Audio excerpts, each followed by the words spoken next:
धार के किनारे बसा हुआ देवलपुर गांव हमेशा से शांत रहा था। यहाँ लोग अपने खेतों, अपने परिवार और अपनी परंपराओं में खुश रहते थे। लेकिन पिछले कुछ हफ्तों से गांव की शांति टूटने लगी थी। रात होते ही माहौल में एक अजीब सी दहशत फैल जाती और इन सब चीजों ने गांव वालों को बेचैन कर दिया था। गांव के चौपाल पर कुछ बुजुर्ग बैठे थे, बाबा शंभूदा, धनराज, नरेश और छोटे लाल। पिछली रात फिर वही आवाजें सुनी है मैंने। ऐसा लग रहा था जैसे कोई रो रहा हो। मैंने भी सुना है, पर यह समझ नहीं आ रहा कि आखिर यह सब हो क्या रहा है। गांव में ऐसी चीजें पहले कभी नहीं हुई। लगता है हमारे गांव को किसी की नजर लग गई है, वरना ऐसे पहले कभी नहीं हुआ। गांव का ही आदमी गिरधारी, जो बढ़ई का काम करता था, कुछ दिनों से अजीब हरकतें कर रहा था। वो अक्सर रात को घर के बाहर बैठा हवा से बातें करता रहता। उसकी पत्नी कमला घबरा कर मुखिया के घर तक मदद लेने गई थी।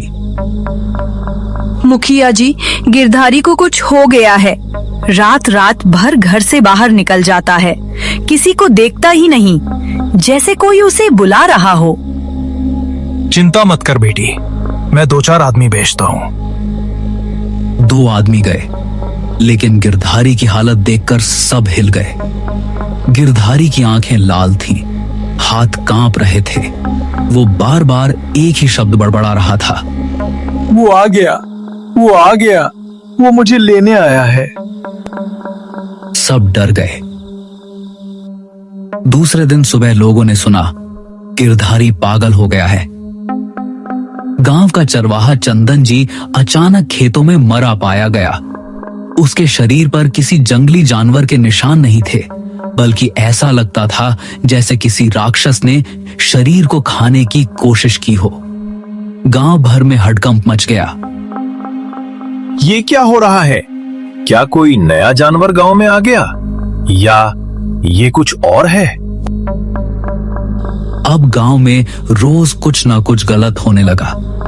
किसी के घर की छत पर रात में पैर चलने की आवाजें, किसी के आंगन में अजीब काले धब्बे।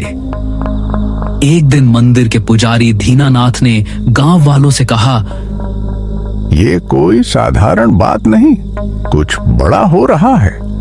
आज तक ऐसी घटना कभी नहीं हुई। धीरे धीरे गांव का माहौल खौफनाक होता चला गया। रात में घरों से बाहर निकलना लगभग बंद हो गया था। सब एक दूसरे को चेतावनी देते, सूरज ढलने से पहले घर पहुंच जाना। लेकिन सवाल वही था, ये सब क्यों हो रहा है? गांव वाले सोच रहे थे कि ये सब कब खत्म होगा। उन्हें नहीं पता था कि असली डर अभी सामने आना बाकी है।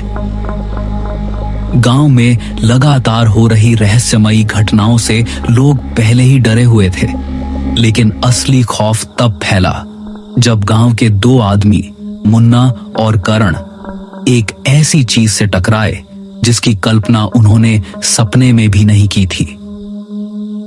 ये मुलाकात ना सिर्फ उनकी जिंदगी बदलने वाली थी, बल्कि पूरे गांव पर आने वाले तूफान का पहला संकेत भी थी। शाम ढल चुकी थी।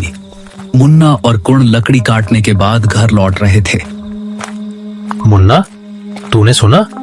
लोग कह रहे थे कि जंगल की तरफ कुछ घूम रहा है रात को। ओए पागल, अगर हम हर बात पर विश्वास कर लें तो घर से निकलेंगे ही नहीं। फिर भी माहौल कुछ ठीक नहीं लग रहा। देख, हवा भी कैसी भारी हो गई है। दोनों धीरे धीरे जंगल के घने हिस्से की तरफ बढ़े। जंगल में एक अजीब सी गंध फैली हुई थी। अचानक दोनों ने देखा, सामने एक पेड़ के नीचे कोई बैठा था। लंबे बिखरे बाल, आंखों में गुस्सा। मुन्ना, वो क्या है? लगता है कोई बाबा है। दोनों कदम रोक कर खड़े हो गए। अघोरी धीरे धीरे अपना सिर उठाता है और कहता है, आ ही गए, मैं तुम्हारा ही इंतजार कर रहा था।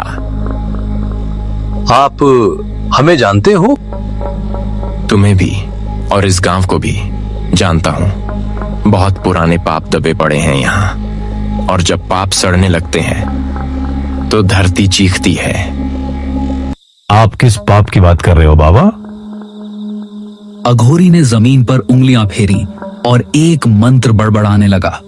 मिट्टी हल्की सी हिलने लगी। तुम लोगों के गांव पर एक काला साया मंडरा रहा है, जो आने वाली रातों में और गहरा होगा।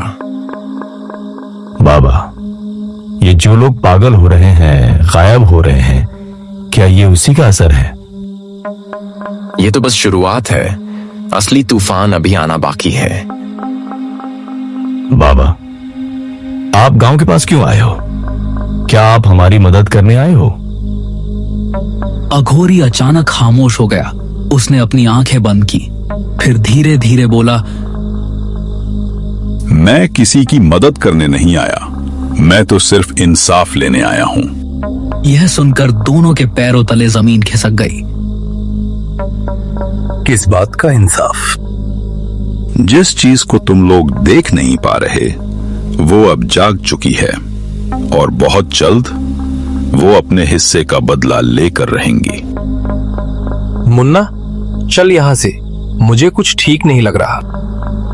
दोनों डर के मारे सुन हो जाते हैं, और जाते जाते वो अघोरी इनको कहता है, आने वाली अमावस तुम्हारे गांव की आखिरी रात होगी। अब करण और मुन्ना से और सहन नहीं हुआ। दोनों ने पीछे मुड़कर भागना शुरू कर दिया। पीछे से अघोरी की हंसी सुनाई दी।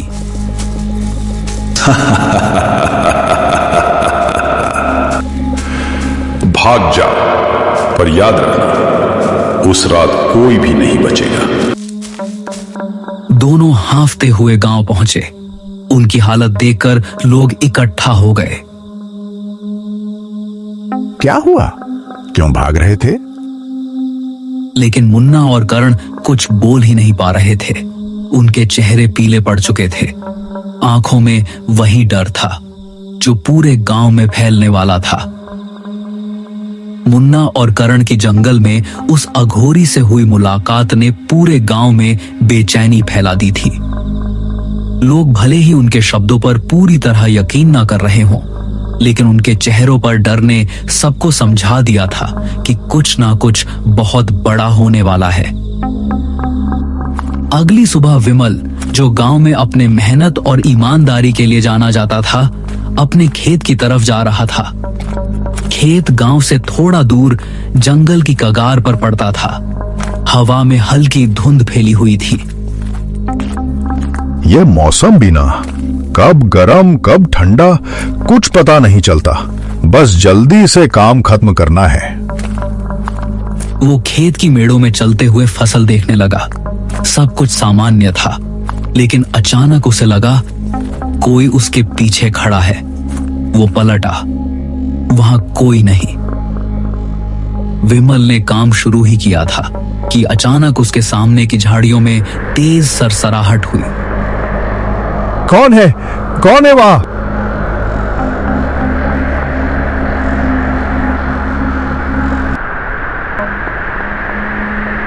लेकिन खेत दूर था। आवाज किसी तक नहीं पहुंची। राक्षस ने उसे जमीन से कई फीट ऊपर उठा लिया। विमल की टांगें हवा में तड़प रही थी। राक्षस गुर्राया और अगले ही पल वो विमल को जंगल के अंदर उछाल कर ले गया। कुछ घंटे बाद विमल की पत्नी रीना चौपाल पर दौड़ती हुई पहुंची। विमल घर नहीं आया। सुबह खेत गया था, अभी तक लौटा नहीं। सुबह से किसी ने उसे देखा नहीं। चलो खेत की तरफ चलते हैं। जब वो लोग खेतों में पहुंचे तो वहां का दृश्य देखकर सबकी रूह कांप गई। एक बड़ा सा किसी राक्षस के पैर का निशान बना था, जिसको देखने के बाद सबके होश उड़ गए। ये इंसानी नहीं है। मुझे लगता है विमल को कोई उठा ले गया है। और बस गांव में फिर सन्नाटा फैल गया। विमल के गायब होने ने लोगों को मजबूर कर दिया था सोचने पर, क्या सच में वह अघोरी इन सब की जड़ है? क्या वह कोई भूला हुआ बदला लेने आया है, या कोई और खतरनाक चीज इस गांव के पीछे पड़ी है? लेकिन ये तो केवल शुरुआत थी। असली रहस्य अब खुलने वाला था। विमल के गायब होने से पूरे गांव की रूह को हिला दिया था। अब बात सिर्फ डर की नहीं थी, यह एक खुला खौफ था जिसने हर घर को जकड़ लिया था। हर कोई सोच रहा था कि अगला कौन। इसी बेचैनी के बीच गांव वालों का गुस्सा भी उबलने लगा था। उन्हें किसी को दोष देना था और उनकी नजर में दोषी सिर्फ एक था, जंगल में बैठा अघोरी। शाम होते ही चौपाल पर भीड़ इकट्ठा होने लगी। मुखिया रघुवीर, बाबा शंभुदा, धनराज, नरेश, मुन्ना, करण सभी मौजूद थे। अब बहुत हो गया। जब से वो अघोरी आया है तब से गांव में एक भी दिन चैन का नहीं गया। सही कह रहे हो। वो आदमी कुछ काला काम कर रहा है जंगल में, वही इस सब का कारण है। मतलब वो जानता है ये सब कौन कर रहा है? हम सब आज रात जंगल में उस अघोरी के पास जाएंगे, सीधे पूछेंगे उससे हमारे गांव में ये सब क्यों हो रहा है। रात में जंगल जाना ये ठीक नहीं है। हमारे आदमी गायब हो रहे हैं, मर रहे हैं। अब चुप रहेंगे तो गांव खत्म हो जाएगा। जो डरता है वो घर पर रहे, जो खड़ा होना चाहता है वो मेरे साथ चले। रात गहरी हो चुकी थी। अंधेरी रात की रोशनी गांव वालों के चेहरे और भी भयभीत दिख रही थी। जंगल में कदम रखते ही माहौल भारी हो गया, मानो किसी अदृश्य चीज ने उन्हें देखना शुरू कर दिया हो। वो लोग एक जगह रुक गए। वहां अघोरी शांत बैठा था, जैसे उन्हें पहले से पता था कि वे आने वाले हैं। ओ अघोरी, उठ। हमारे गांव में ये सब क्या हो रहा है? क्यों लोग गायब हो रही हैं? क्यों मौतें हो रही हैं? क्योंकि तुम्हारा गांव अपने पुराने पापों की सजा भुगत रहा है। कौन सा पाप? क्या बकवास है ये? बकवास? तो सुनो, आज से 15 साल पहले का सच। 15 साल पहले मेरी एक बेटी थी, ललिता। मेरे जीवन की एकमात्र खुशी। उसे प्यार हो गया था तुम्हारे मुखिया के बेटे से, लेकिन मैं नीची जाति का था। तुम सबने क्या किया था याद है? तुमने मेरी बेटी को गांव के बीचों बीच लाठियों से पीट पीट कर मार डाला, फिर उसे पेट्रोल डालकर जला दिया। ये झूठ है। झूठ नहीं, मेरी आंखों के सामने मेरी बेटी जलती रही और तुम सब तमाशा देखते रहे। गांव वाले सन्न रह गए। किसी के मुंह से आवाज तक नहीं निकली। मैं अपनी बेटी की राख लेकर 15 साल हिमालय में साधना करता रहा। मैंने प्रण लिया था कि अमावस की रात मैं इस गांव का अंत कर दूंगा। क्या मतलब? मतलब ये कि अगली अमावस तुम सबकी आखिरी रात होगी। जंगल की हवा अचानक तेज हो गई।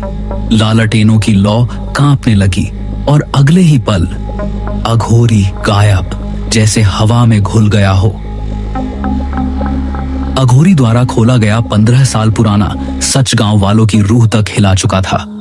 जिस लड़की को उन्होंने गैर जाति में प्यार के कारण जिंदा जला दिया था, वह अब एक अधूरी आत्मा बनकर लौट आई थी और उसके पिता बदला लेने की प्रतिज्ञा कर चुके थे। अमावस बस 2 दिन दूर थी। गांव का माहौल अब डर नहीं बल्कि मौत की आहट सा हो चुका था। गांव वाले सोच रहे थे अब किससे मदद मांगी जाए। हमने बहुत बड़ा पाप किया था, पर अब क्या करें?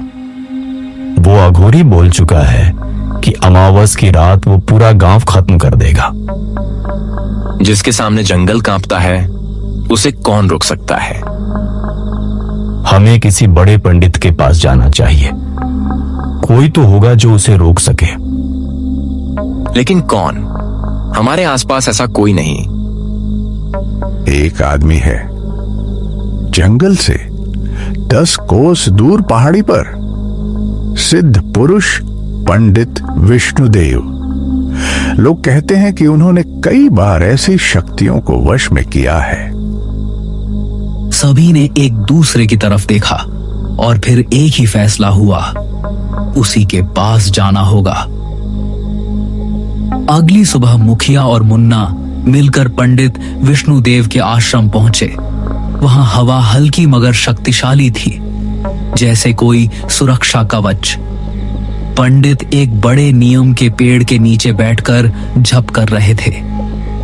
पंडित जी, हमारी मदद कीजिए। हमारे गांव पर बहुत बड़ा संकट आ गया है। मुझे पता है, जिस अघोरी की बात तुम कर रहे हो वह साधारण मनुष्य नहीं रहा। उसने बदले की आग में ऐसी शक्तियां पाली हैं जो सामान्य मनुष्य को चूर चूर कर सकती हैं। तो क्या आप उसे रोक सकेंगे? रोक सकता हूं, पर पहले तुम सच बताओ, उसकी बेटी के साथ क्या हुआ था? मुखिया ने सिर झुका लिया और पहली बार गांव का पाप स्वीकार किया। ये कहानी सुनकर पंडित की आंखों में क्रोध आ गया।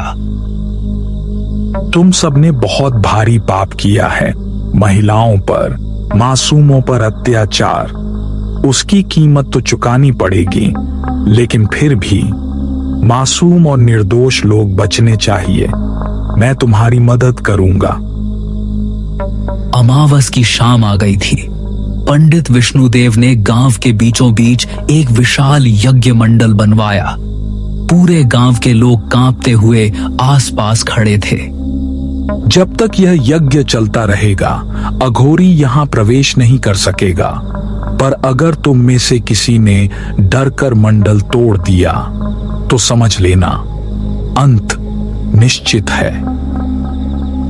रात गहराती गई, अग्नि तेज जलने लगी, मंत्रों की आवाज भारी होती गई। अचानक तेज गर्जना, जैसे पूरा जंगल हिल गया हो। तो तुम लोग अपनी मौत से बचने की कोशिश कर रहे हो। आज अमावस है। आज मैं हर उस इंसान की आत्मा लूंगा जिसने मेरी बेटी की चीखें सुनी थी। अघोरी, तुम जो कर रहे हो वो धर्म नहीं, विनाश है। गांव में कई निर्दोष भी हैं, उन्हें मत मारो। निर्दोष? जब मेरी बेटी को जला रहे थे तब कौन था निर्दोष? पंडित ने मंत्र पढ़ना शुरू किया। अघोरी जोर से चिल्लाया, जैसे जमीन फट जाएगी। अचानक हवा तूफान बनकर उठी। अग्निकुंड की लपटें ऊपर उठी। अघोरी की शक्ति और पंडित के मंत्र टकरा रहे थे। कड़ी लड़ाई के बाद पंडित ने आखिरी मंत्र पढ़ा। अघोरी पीछे की ओर धकेला गया। उसकी शक्ति कमजोर होने लगी, लेकिन उसके चेहरे पर एक डरावनी मुस्कान आ गई। तुमने मुझे रोका है, पर मेरा श्राप नहीं रोक पाओगे। मैं इस गांव को छोड़ रहा हूं, लेकिन याद रखना, तुम सबके घरों में कभी सुख नहीं बचेगा। तुम्हारी पीढ़ियां रोएंगी और मेरी बेटी की अधूरी आत्मा कभी चैन से नहीं सोएगी। सबको लगा अब सब ठीक हो गया, लेकिन तभी मुखिया के घर की छत पर एक लड़की खड़ी थी, लाल साड़ी में। वो अघोरी की बेटी थी। उसने धीमे से मुस्कुराकर कहा, अब मेरी बारी है। और अगले ही क्षण पूरी रात अंधेरे में डूब गई। गांव में चीखों की गूंज फैल गई और इसी रहस्य के साथ कहानी यहीं खत्म हो जाती है।